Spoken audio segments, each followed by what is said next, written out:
there is a need for new and better treatments. And I think that it would be worthy to explore how trauma therapy and metabolic treatment work together. And I would guess that this might yield very promising results. Could ketogenic therapy be the next frontier for effective treatment for PTSD and complex PTSD? Well, today I'm joined by Dr. Robin Engelhardt, a PhD and researcher in Germany who started his research in psychology and addiction, but now with his own personal experience of transforming his life and treating his personal PTSD with ketogenic therapy, he is now embarking on research investigating ketogenic therapy for PTSD and whether it's safe and effective and how much he can learn about it in a pilot trial to then lead to further randomized controlled trials. So I'm so pleased that he joins me for this interview because at Metabolic Mind, we get a lot of questions about PTSD. Does this work? Can I try ketogenic therapy? Will it be effective? And we have to be honest that we don't have a ton of research right now, but Dr. Engelhardt lays out what research does exist, talks about the background research he did, and talks about his own personal experiences and how that led him to this research study that he's now conducting in Germany. So there's a lot more to learn about this and a lot more to come, but this is a great starting point, and I hope you enjoy this interview about PTSD and ketogenic therapy with Dr. Robin Engelhardt. Dr. Robin Engelhardt, thank you so much for joining me today at Metabolic Mind. Thank you. It's my pleasure.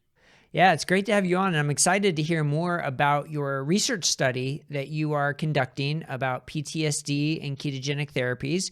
And hear what you're doing, why you're doing it, what people need to know about the study. But first, let's talk about you. What got you interested in exploring PTSD for one, and then ketogenic therapy for PTSD? Yes, I mean, I have PTSD myself, like complex PTSD, and like I've suffered a lot from that, and I was used to like having nightmares every night and just like the past don't letting me live in the present.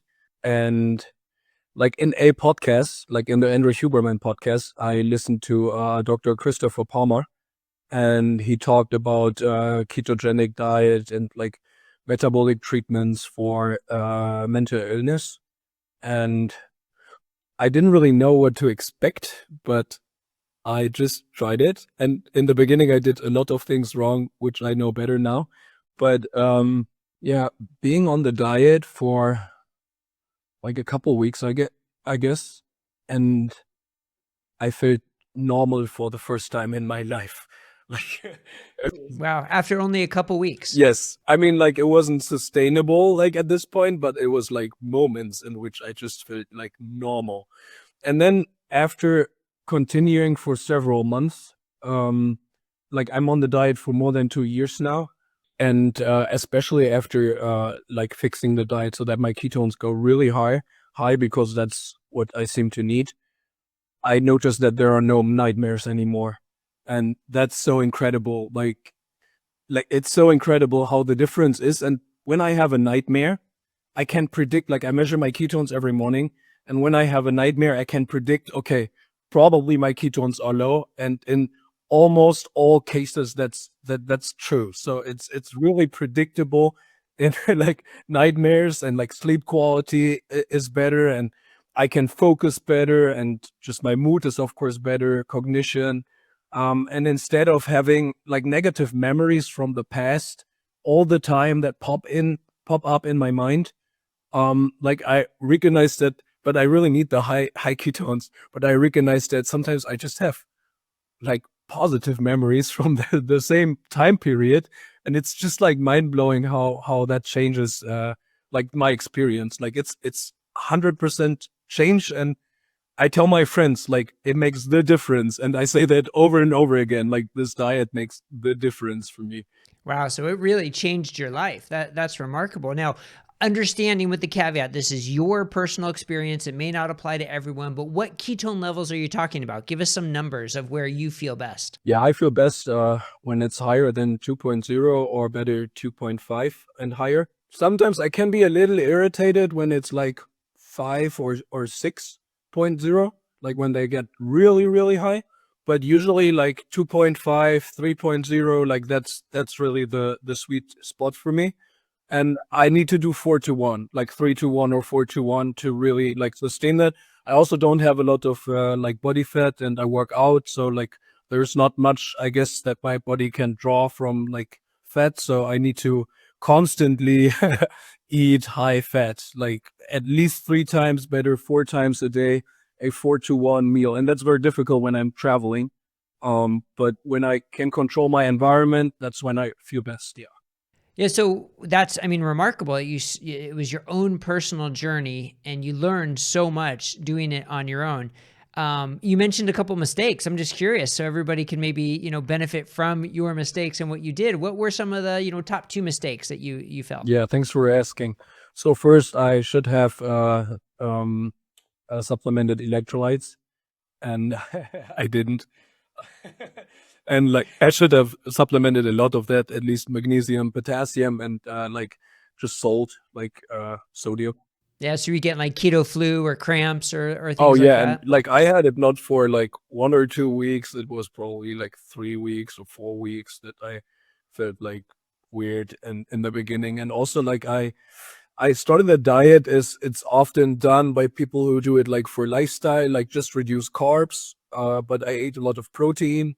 But like since I ate a lot of protein, my ketones were like in a low range. And like I just figured out like later, like being in like 6 months maybe, that I should do like 3-1, 4-1. And when I did that, whoa, life got better. Yeah, I mean, that's a remarkable example of how a ketogenic intervention for type 2 diabetes or for weight loss or metabolic health in general can be very different for some people for a ketogenic intervention for brain health and for brain function and for psychiatry uses. I mean, those can, by necessity, need to be very different in some people. And that's something we need to learn a lot about. Like, why do some people require higher ketones than Yes. others? And will it always be Yeah. that way, right? Will it change over time or something? So all really interesting research questions, which kind of leads me to your research background then. You know, so you have a PhD. So tell us about what your PhD is in and what you were like initially interested in studying, and then we'll get into this PTSD study. Yeah, I mean, I'm still interested in it, but so my background is addiction research or behavioral addiction research, and I was mainly focusing on problematic pornography use, so like dysregulated pornography use, and like for me, what's interesting in research is like researching something that really matters, and I think like with pornography use, it's vastly underestimated, like how this might impact the psyche, the mood, and how many people are like struggling with their pornography use. And I got into that research through my PhD advisor. I had two, one in the US, and like he's very like that's his expertise, Dr. Shane Kraus. And through him, like I got to like study behavioral addictions. Um, but like since I like noticed like these effects with the ketogenic diet, I was talking to some of the professors I was conducting studies with, and one of them suggested like, why don't we like do a project with a ketogenic diet for PTSD? And in the beginning, we were thinking, okay, we write a grant application, but then we thought, okay, like maybe we should do like some pre-studies. So like we started a review study and examined all existing literature on like ketogenic therapies for PTSD. Like we looked also in preclinical studies, mechanistic studies, previous reviews that touched the topic. And then like we decided to do a feasibility study, like with like a small amount of patients, like a pilot, just to see how the team works together, how can we implement the diet, and also like even in a small study, if we have daily ketone measures and we have daily PTSD measures, like throughout a period of 12 weeks, we can actually examine how blood ketones interact with PTSD symptoms.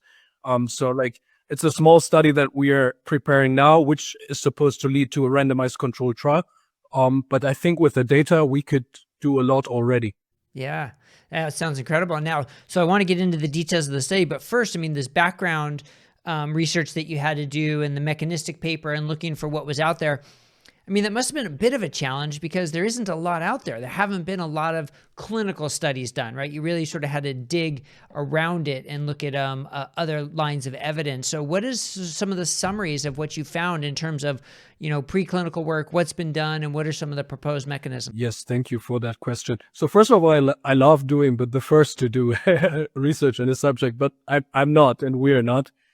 So there have been some case studies published on the subject, like some very few, like one or two, and like a feasibility study from a Scandinavian country, and also like 3 animal studies with rodents, and then there were some reviews that discussed potential mechanisms.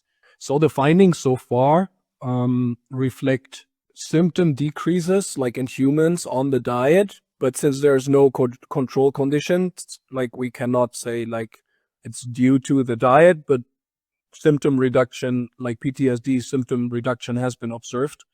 And like from mechanistic studies, it looks like ketosis might solve an energy crisis in the brain, like for example in the prefrontal cortex, and that can help with like top-down emotion control, like control over the amygdala, for example. And it seems like that the properties that are also speculated to be effective in other psychiatric disorders and in neurological disorders, like reduction in neuroinflammation, reduction in oxidative stress, and modulation of the GABA glutamate balance. Like that's what we suspect. Like on the one hand, there's like the metabolic effects of like better energy provision, and on the other hand, there is like signaling effects probably of beta hydroxybutyrate that result in like reduced inflammation, oxidative stress, and more GABA compared to glutamate.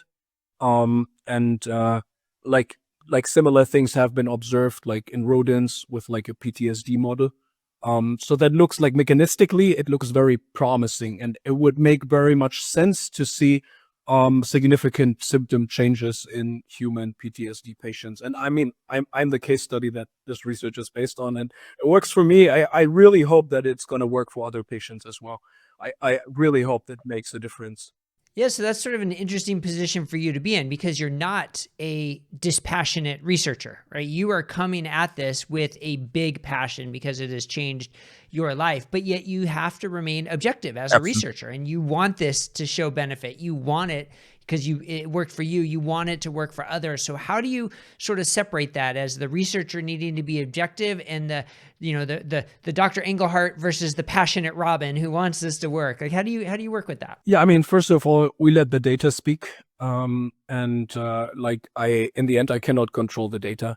And I mean, like this feasibility study that we're doing, like it's not there to prove efficacy, but it's there to prepare a randomized controlled trial that can prove efficacy.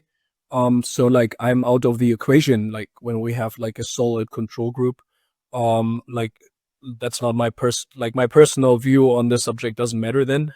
That's a good point. I mean, I guess that's the answer, right? You let the science, you let the data speak, and it is what it is, and you have to kind of roll with it. Now, let's rewind for a second though, and talk about treatment.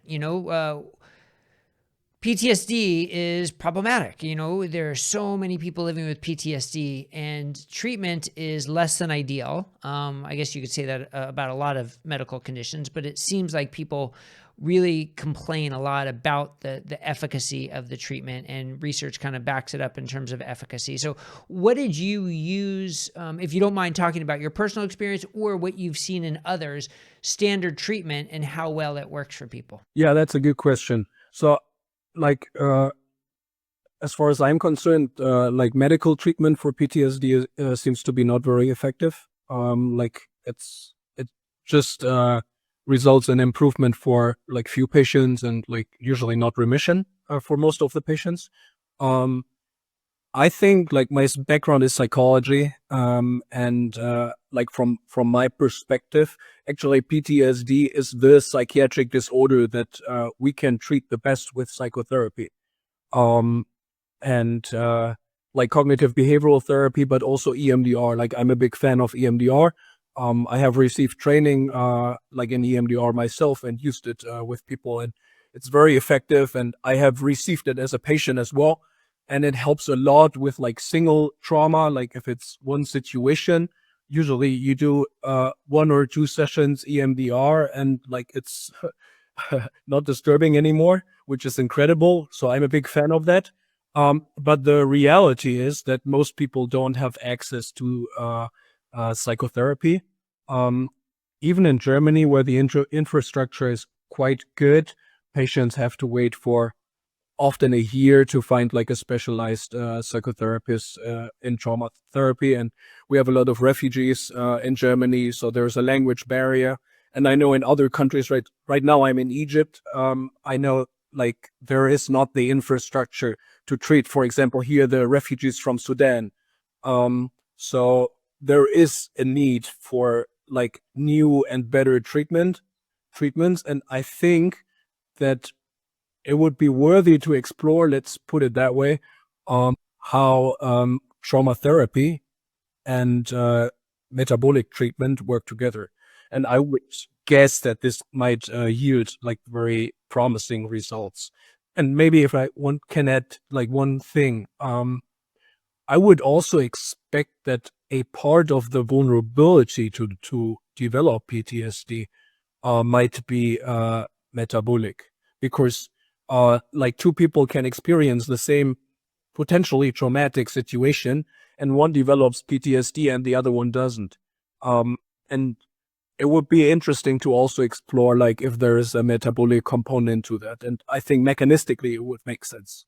Yeah, I mean, it's certain the military just seems like the perfect place to study this, unfortunately and fortunately from a research stand, because, that's where we see so many episodes of PTSD and complex PTSD, and also brain trauma too, like head trauma. So doing experiments with ketosis would be super interesting in that field. And I'm glad you brought up though, how therapy certainly can be very effective for some. And I don't mean to belittle it, because it is so important if someone is experiencing PTSD or complex PTSD to seek out therapy if they have access to it, because it can be life-changing for so many and is so important. But I really like what you're bringing up about the potential for a metabolic susceptibility and therefore a metabolic treatment augmenting that therapy. And as an adjunctive treatment, it seems like, kind of why wouldn't someone try it, right? Sure, we don't have randomized controlled trials, but, what are the downsides? They seem to be pretty little downsides at this point. So certainly if they're working with someone who can help them with the ketogenic intervention and make sure it's safe, then why wouldn't they? But that's why we do the research, right? To build this up. So we don't have to just say, well, why wouldn't you? But we can point to research saying this is why you would, but we're not there yet. So now let's get to your study. Tell us about this feasibility study that you're doing. Yeah, we plan to enroll the study in March this year, so very soon, if everything works out and we identify eligible patients. We have an awesome team. Like, this is very blessed. Like, everyone who works in our team, like psychologists, medical doctors, nutritionists, I feel like everyone's very overqualified, which is great. I love the team. They're just awesome. Like, we have a professor focused on psychotherapy for trauma. Like, her research subject is trauma and PTSD, and she's our clinical psychologist in the study. The medical doctors are not just physicians, they also do research on ketogenic diet. The nutritionists, like, one has a PhD, the other one is also a biologist and keto influencer. It's just incredible, like, what kind of team we gathered. And Christopher Palmer, who initially like brought me through a podcast to doing the diet, he's advising us on the subject, on the study. So it's just incredible. So what we plan is a small study. 6 patients with PTSD are supposed to undergo a ketogenic diet under nutritional and medical supervision. And we want to explore symptom changes and also gather experience, like in how we work together with the team, like in how we can implement the diet. Like, we are interested in the patient's feedback to build a randomized controlled trial out of it, like with the knowledge that we gain from the study. And we also plan that the patients assess their blood ketones every morning, maybe even twice a day, like, that we will see, and also report like a like a brief questionnaire of 10 items per day about symptoms. And we have an incredible statistician. I haven't mentioned him, Dr. Timo von Oertzen. He's advancing statistical research. Like he's also a professor. And with him, we can like explore like what contributes to symptom fluctuations. The medical doctors will also assess a lot of biomarkers for mitochondrial functioning, for example. So like we will have a lot of data, and this will be very interesting to analyze. Yeah, sounds super interesting. And so they have to be local in Germany or in a specific part of Germany, or where do the subjects come from? Yeah, they have to be local from Germany. The best would be in the south of Germany or even Munich, since we are located in Munich at the Bundeswehr University, which is the military university. And we also work with doctors from the Ludwig Maximilian University that are also located in Munich. But like patients can come also from other parts of Germany if they are willing to travel to the assessments, and there will be a in-person assessment like at least 3 times throughout the intervention, maybe even more often. So you mentioned how often you're checking ketones. It sounds like the perfect opportunity for a continuous ketone monitor, especially with only 6 individuals. I don't know if you can get those in Germany or not, but just throwing that out there, because gosh, once those become more available, we really are going to learn a lot about the fluctuation in ketone levels and fluctuations in mood or symptoms or whatever the case may be. I think that would really be fascinating.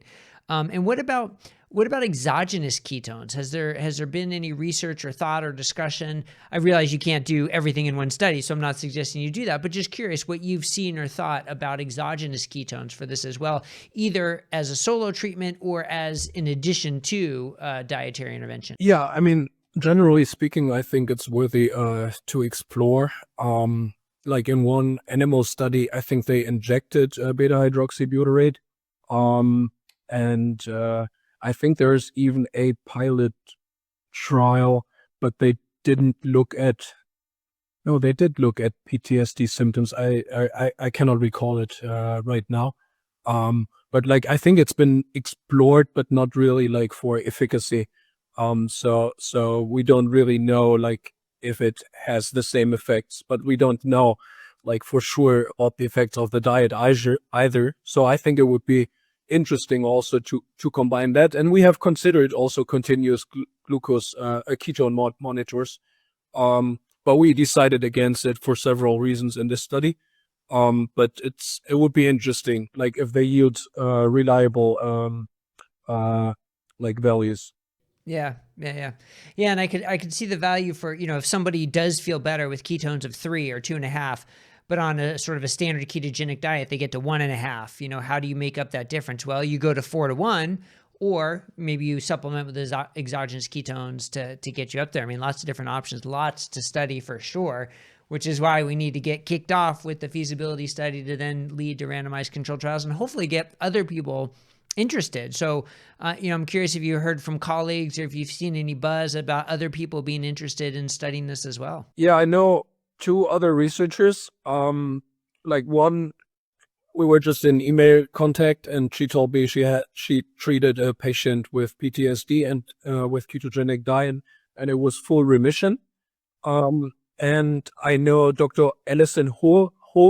I hope I pronounced the name correctly. She's also located in the US, and she's also applying for a trial for keto for PTSD, and we're like in touch and communicate about both studies. So that's everything I know that's ongoing on PTSD. Yeah. Wow. That's great. That's great. You're definitely blazing a trail. And so I'm really curious to hear how this goes. And I would love to have you back on, certainly after you have the data and ready to talk about it. And then hopefully starting the randomized control trial after that. So I really thank you so much for joining me today and sharing your personal experience and being willing to talk about that and then how that led to your research interest and study. So if people want to learn more about the study, about you, to just hear more, where can we direct them to go? So who's interested in the study could contact my team at keto at unibw.de. I say again, keto at unibw.de,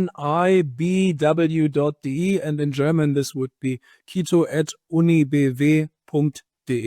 Very good.